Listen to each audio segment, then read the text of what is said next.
Okay, brothers and sisters, na naputay tubagon karon no, tagaan na tog katinawan. Dunay gipost si Latigo Umandam, ang depensor sa Iglesia ni Cristo nga ato maning higala. Dunay siya gipost nga video mubo ra kaayo og iyang butangan og description, atong basahon ning iyang description. Sabi ng isang CFD, si Maria daw reyna ng awa, reyna ng langit. Ayon naman sa aklat Katoliko na pasyong mahal, si Maria ay hari ng awa. Kaya nagsalpukan na naman. Ito pa, nagkontradiksyon ko no. Kining issue dugay na ni kayo, gitubag naman ni sa makadagang higayon, pero ilan na pong giusog no. Ato pong usbon pod ang atong tubag ani. Okay, ato lang baliko no. Sa description din ni Latigo Umandam, usa ka Iglesia ni Cristo, ang iyang gihimong description diri ani nga video nga ako karong i-play. Ingon siya, sabi ng isang CFD, si Maria daw reyna ng awa o reyna ng langit. Ayon naman sa aklat Katoliko na pasyong mahal, si Maria ay hari ng awa. Kaya nagsalpukan o nagkontradiksyon, nagsumpaki na naman. Dayon na mga tag niya diri, gitag niya ang usa pa ka Katoliko nga CFD, si J. Daraga, ang akong Gawix, akong paryente si Elmo Alandone, ug ako Silbert Adriatico Dundoyano, ug kining usawa ko kaylani Purisimo Plata Castro. Okay, nagsumpaki ba tinuod ang basahong Katoliko nga nag-ingon nga si Maria hari, usa ka hari, dayon sa laing pahayag sama atong CFD gaingon nga reyna ng langit si Maria, reyna dayon hari pod.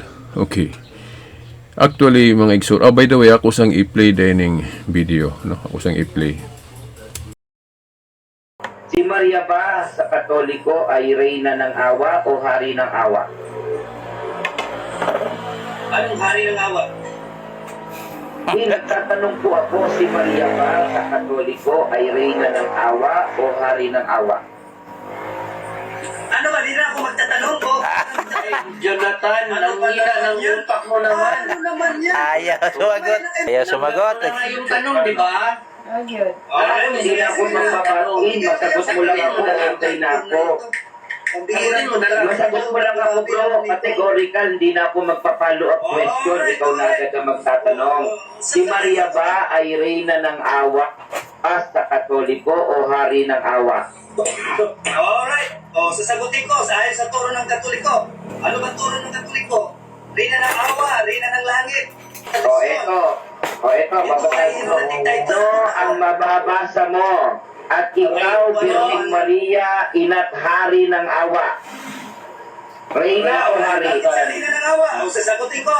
Bakit siya reyna ng awa? Si Maria ay tuturing ng intercessor. O, nagtutulong sa tao sa Hari ng awang Hari ng awa yung nakasulat sa aklat nyo. Hari ng awa. Sinungaling ka, Jonathan. Awa.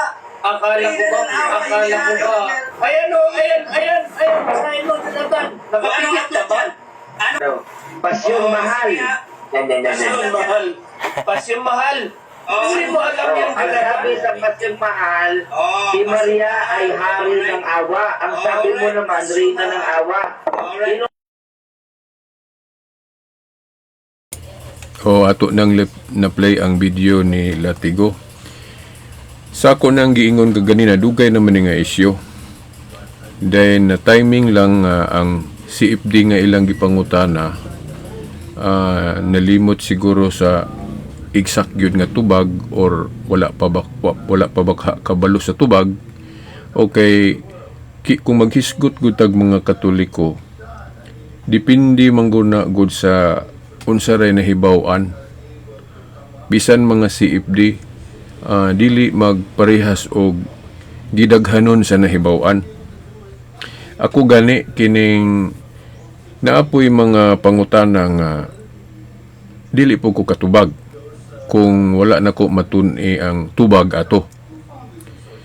Naapoy higayon nga mutubag ko pero speculation lang, dili gyud ingon nga opisyal nga posibleng mutakdo, posible pong dili. So kung magisgot po ta pananglit og dili mga CFD, nasamot na ka daghang mga Katoliko nga dili yung kayo kahibalo, mamanggaling dali sila madala sa ubang relihiyon kay di man sila kahibalo unsaon pagpanubag ang mga atake sa pagtuong Katoliko. So katong CFD nga ilang gipangutana, di po ko ka objectively gyud nga wa to siya kahibalo kay base nalimot lang or wala lang siya gawa na huna nga kana mo itubag, or tingali mag-speculate ko wala pa siguro siya kahibalo mo tong ingon ato ra yang nahimo. Pero mura ba og sa akong pag-analyze sa reaction sa Iglesia ni Cristo atong ilang komento, mura ba ilang nahimuot kay sila ba mura ba o basta kahibalo na mo gun sa ibot na kung ipasabot kung ang tao gud pananglit nasipyat ba or kulang iyang nahibaw-an, sako lang kabahin sa ethics dili maayo murag yaga-yagaan nimo or kana bang kining murag pagkaulawan nimo or kataw-an nimo or kanang ang imong reaction murag something kaminus kaniya or kung dili man ganing kanang basta kay kanang murag pagkaulawan nimo. Okay, tingali og ako po'y makahimo og ingon ana dili na siya maayo, no? Kung pananglit masipyat ang tao tungod kay kulang yang nahibaw-an or basta ingon na lang dili siguro maayo kataw-an nato, no? Or yaga-yagaan ba, pero murag wala ra maputo sila gayaga-yaga, murag something lang yun negative kaayo ilang approach ba atong Katoliko nga maoray nahimo niya. Kay bisan pa gani mga Iglesia ni Cristo dili man pud sila tanan kahibalog yun, no? Mo dipinsa sa ilang pagtuo. Kay naamang ko'y Iglesia ni Cristo na hinabi gani nga kining kung imo siyang istoryahon mo ingon man siya nga adto ta sa among ministro o murag apil ta sa among pamamahayag. So nagpasabot nga siya dili siya kaayo ka dipinsa sa ilang Iglesia ni Cristo nga side kay iya pa man kung dadon sa ilang ministro. So tingali pod gibauran pod dagway sila sa ministro nga dili sila mo atubang sila ang katong mga nahibalog yun. Sa to pa bisan mga Iglesia ni Cristo dili pod equal ang kanang ilang nahibaw-an na maayo kaayo na apoy dili ra. Okay, magsalig pa sa dipensor nila pod para sa aning latigo nga may laki pod sa ilang pagtulunan. So yun na so pero dili nato na sabton kung ang Katoliko nga ilang napangutana wala ka tubag. For example, bisan ako gani kung ako pud to siya then wala ko katubag sa insakto, dili man na siya ebidensya nga ang Katoliko dili tinuod tungod lang sa membro nga wa kahibalo sa tubag pananglit. Kay ang example ana paras god sa 12 ka apostol, si Judas katong sayop ni Judas dili man nato mapasangil nga nasayop ang tibok iglesia, dili si Judas lang. So yun na po kaming mga Katoliko bisan pag CFD, bisan pagalig pare, bisan pagalig Santo Papa, bisan pagalig obispo, kung masipyat ang usana mo dili na sabton nga nasayop na ang tibok simbahang Katoliko. Ingon na. So karon dirita sa unsa may tubag anang issue nga ngano man nga dunay basahon nga moingon nga si Maria Reyna Dahil naapoy basahon nga maingon nga hari. Unsa may sakto ana? Actually, sa gipasabot gyud ana kung mogamit ta og historical approach, sakto na puros, wala na nagsumpaki. Ngano? Tungod kay niadto sa una, labi na wala pa mga but ng mga katsila din nga mga bright kaayo, daghang kaayo mga terminologies nga gamiton. Sa karaan yun, kanang babae ang i-address ana hari ra gyud. Walay word nga rayna. Unsa may example ana, bisan gani karon, bisan sa Tagalog nato nga lingwahe, kanang pulong asawa sa Tagalog, malaki man og babae, asawa ra gyud na. Di ba? Oh, di ba sa Tagalog kanang word nga asawa, babae ug lalaki, kanang magtiayon, puros man terminuhan og asawa. Pero sa Bisaya, lahi pod kay sa Bisaya ang asawa babae na, nya ang laki bana. So naay siya lahi nga termino. Pero sa Tagalog, asawa na puros. Asawang lalaki o asawang babae. So yun na sa una pod, sa Matagalog man or Bisaya, kanang kung address ta og kanang pagtahod sa ka babae, usara gyud gamiton nga termino, malalaki o mabaye, hari gyud na ang gamiton nga pulong. Mao na nga katong basahon nga gigamit sa Iglesia ni Cristo nga nangutana siya sa CFD nga asa may sakto ani. Hari o rayna si Maria. Katong nga basahon na, katong reference nga gigamit nga hari si Maria, agkaraan tong usage anang pulunga nga hari. Bisan pag gani sa mga nubina ron, na mga nubinahang karaan nga kanang magdubina gani sa litanya nga rayna ka sa langit mo naman abag-o ron. Sa dihang naabot na mga katsila, daghan na kay tag mga terminologies nga specific ra gyud ana, mo nang giterminuhan siya rayna para o queen para sa babae, then ang lalaki king or hari ra gyud ana ilahi gyud. Pero sa una dili, ang babae hari gihapon ang term gamiton. Muna nga sa napamanggali na yung mga nubinahan nga karaan ron nga kung maglitaniya, hari ka Maria, hari ka sa langit. O yun na turi ni David. Mo na ba sa mga bag-ong nubidahan ron gi-translate na og rayna o queen. Mo na nga queen na ang gamiton sa pagkakaron. Pero napaghihapoy mga libro nga gigamit ng pulong hari referring to Maria. Pero si Maria gyud gipasabot. Ang termino lang karon sa atong panahon na dili na gamiton ng hari mo nang sa mga bag-ong nubinahan ron, hari na mo dili rayna na mo gamiton, queen na. Pero sa karaang mga nubinahan hari, kay sa ako na laging giingon sa una, mababae maglalaki, hari ra ang termino nga gamiton. So wala to magsumpaki. Sakto ra to sa gipasabot. Sa gipasabot. Pero sa atong panahon karon lahi na kay ang basta babae rayna o queen yun na gamiton. Then lalaki hari or king. Simple naman na kayo, no? Di man na siya lisod, no? So mao na kinahanglan kay balo ka sa historical fact. Parang dili ka masipyat og judge ba. Okay.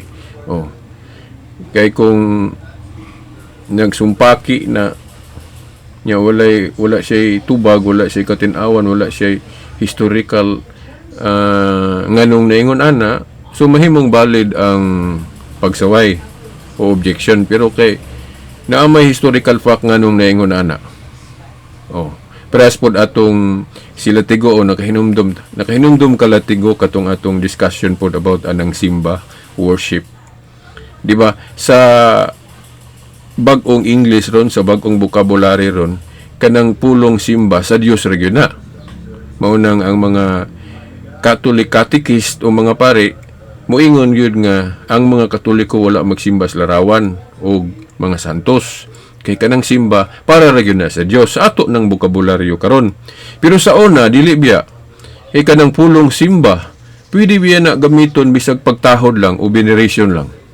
Di ba gitagaan ka na kong example latigo sa Biblia, sa King James kay kanang King James karaan man ang English. Si Hari David gitahod siya pero gigamit ang pulong simba. Kung wa ko malimot sa Second Chronicles ba to? First Chronicles 29:20 or 20:29. Mabaliw niya ako, wala ko'y kudigod rin. Nga ang Diyos gisimba og ang hari nga si David. Oh. Bisag tahod ra sa exegesis kadtong simba para ni David, tahod ra or veneration, pero simba ang pulong gigamit. Di ba? Oh.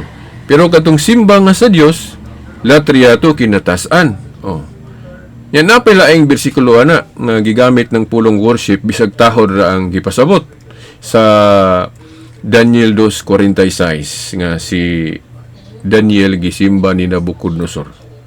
Oh, gisimba. Pero wala to magpasabot nga gisimba ingon nga Dios ni Nabucodonosor si Daniel kay kung basahon nimo ang Daniel 2:46-47 nakailaman si Nabucodonosor kinsa ang Dios ni Daniel. So bisag kahibalo siya nga lahi tong Dios ni Daniel katong Dios sa langit pero iya gihapon gisimba si Daniel.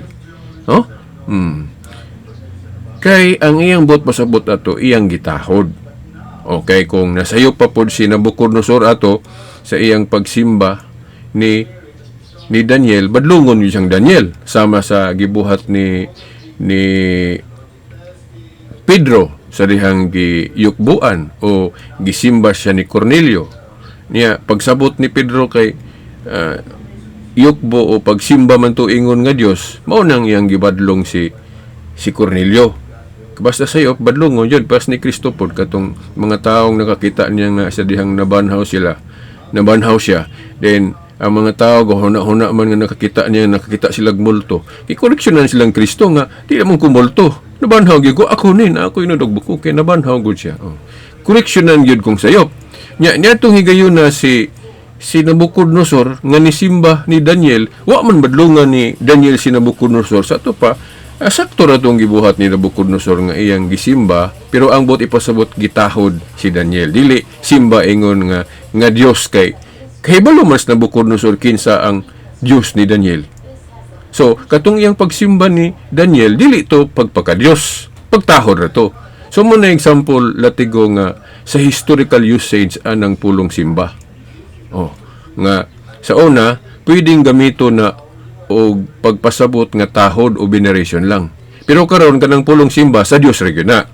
Mo nang ang mga katekista ron mo tudlo gyud nga Dios ra gyud simbahon. Pero na mga libro nga para sa inyong gamit-gamiton paglibog sa mga Katoliko, labi na mga Katoliko nga wa kahibalo so ma-mislead yun ninyo, no? Madala ninyo sa inyong mga argumento. Pero kadtong mga Katoliko nga kahibalo gyud sa history, lisod ninyo kabigon, no? Katong mga nagtuon gyud o daghag na hibaw-an. Katurang kulang sa nahibaw-an, kulang mga Katoliko kulang na hibaw-an, mauto o madala gyud na ninyo, malimbungan gyud na ninyo kung ang inyong tudluan mga Katoliko nga kulang sa kahibalo. Pero pamalandong pud mo nga mapasalaag ninyo ng mga Katoliko tungod sa kakulang sa ilang kahibalo. Ako dili ko kahimuana nga atong pahimuslan ang kahuyang o kakulang sa kahibalo sa mga Katoliko mao ng mga saag, no? Okay. So mao to ang atong tubag. Simple ra kay na, no? Dili na contradiction. Dili wala na magsalpukan ng si Maria Reyna. Kay sa history lagi, sa una sa ato adri Tagalog man o Mabisaya man, ang itawag na to sabay hari ra gyud ug laki hari pud gihapon. Pero pag abot sa panahon nga daghan na kay tag mga terminology gigamit, labi na pag abot sa mga katsila, gilainan og pulong ng babae, Reyna or Queen. Mo na nga sa mga bag-orong mga nobinahan, mga prayer book nga maghisgot ni Maria, Reyna o Queen na gamiton. Okay. Pero sa una, hari. Repairing bisag babae. Sample lagi ana katong kuan katong sa Tagalog, bisat sa Tagalog karon ang asawa mababaig lalaki, asawa gyud ang terminong gamiton. Pero sa Bisaya may pang Bisaya kay nilambo. Di ba? Kay ang asawa sa babae ra gyud na. Then ang sa lalaki bana. Pero sa Tagalog usara asawa ra. Asawang lalaki, asawang babae. So mao na ang tubag nato. Ako lang hangyo sa mga kritik ba, pares nila tigo nga. Kung makatunong mo mga Katoliko nga inyong i-cross examine o pangutanon, kung kulang iyang nahibaw-an din, makatawaan din ninyo or murag pakaulawan ninyo, murag di siguro na mayo, no? Kay kung pananglit ka mo pod, gipangutana mo o pangutana din, kulang mo og tuon, saon pagtubag din, masipyat mo tubag din, katawaan mo, mayo ka ninyo na. Okay. So, mao na ang atong kaning response, no? Murag super katulang sa siguro. So, ang nalimtan ako sa uban na lang pong mga video. Daghang salamat.